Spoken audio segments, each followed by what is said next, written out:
दोस्तों अस्सलाम वालेकुम। दोस्तों आज की इस वीडियो में हम आपको बताने वाले हैं जिन्नातों की दुनिया के क्या राज हैं और उनकी क्या कहानी है। चले शुरू करते हैं। बुज़ुर्गों से सुना है कि इस दुनिया में इंसान के आने से पहले जिन्नात ने अपना बसेरा बना रखा था। उनकी आबादी इंसानों से कई गुना ज़्यादा है। आज भी हर उस जगह जहाँ इंसान नहीं है वहाँ जिन्नात रहते हैं। जब किसी घर को 40 दिन तक इंसान खाली छोड़ दे तो जिन्नात वहाँ बस जाते हैं। अगर इंसान फिर उस घर में जाकर बसे तो वो जिन्नात उन्हें सताते हैं, जिसके सबब इंसान को कई मुश्किलात का सामना करना पड़ता है। जिन्नात उन लोगों का जीना हराम कर देते हैं ताकि वो घर छोड़कर चले जाएं। इसीलिए बुज़ुर्ग हमें सलाह देते हैं जो घर 40 दिनों से ज़्यादा खाली पड़ा है उसमें बसने से पहले 40 दिन वहाँ शाम में चिराग जलाएं। ऐसा करने से जिन्नात को इतला मिल जाती है कि अब यहाँ इंसान आने वाले हैं। फिर वो अपने लिए दूसरा ठिकाना ढूंढ लेते हैं और वहाँ से निकल जाते हैं। इंसानों की तरह ही जिन्नात भी अल्लाह के मखलूक होते हैं। उनके भी परिवार होते हैं।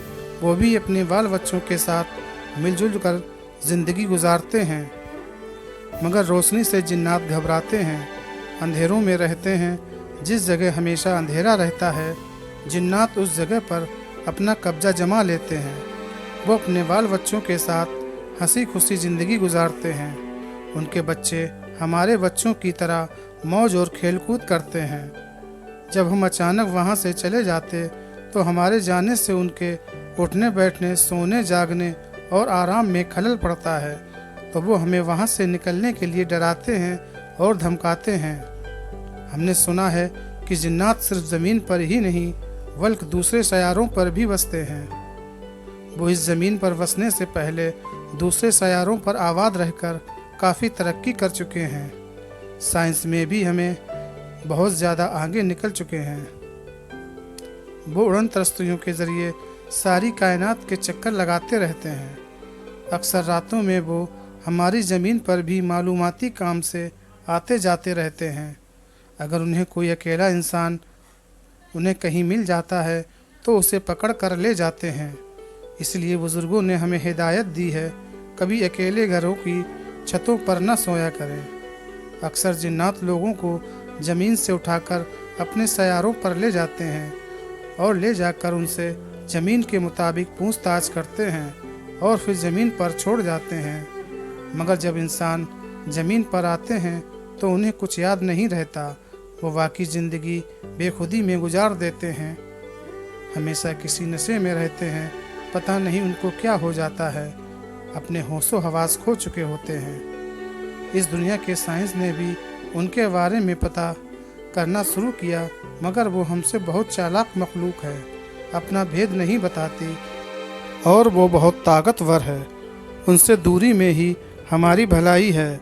वैसे अल्लाह बड़े हिकमत वाला है और हम पर उसकी बड़ी मेहरबानी है। वो उन्हें हमें बेवजह तंग करने से रोके हुए है। अल्लाह ताला ने हमको अशरफुल मखलूक़ात का दर्जा दे रखा।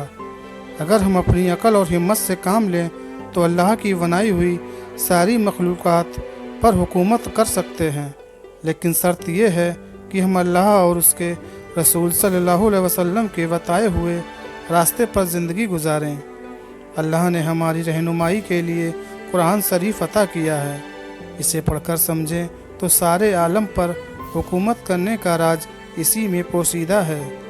अगर हमने कुरान शरीफ को समझकर पढ़ना शुरू कर दिया तो अल्लाह हमसे खुश होगा, हमें इतनी ताकतों का मालिक बना देगा कि जिन्नात ही नहीं शैतान और उनसे भी ख़तरनाक मखलूक को हमसे खौफ आएगी। हमारा बाल भी बांका नहीं कर सकेगी। जिन्नातों में भी अच्छे और बुरे जिन्नात होते हैं। अच्छे जिन्नात इंसानों से दोस्ती करना पसंद करते हैं और वो अक्सर हमारी इबादत गाहों में आकर नमाज अदा करते हैं। इसीलिए बताया जाता है कि रात में कहीं भी रास्तों में ऐसे न सोया करें कि दूसरी मखलूक के आने जाने में रुकावट बनो, वरना वो गुस्सा होकर बहुत सी तकलीफ़ पहुंचा सकते हैं। वैसे बिना वजह किसी इंसान को सताने या तकलीफ़ देने की इजाज़त अल्लाह ने उन्हें नहीं दी है। जिन्नात बहुत आसानी से अपना भेष बदल सकते हैं।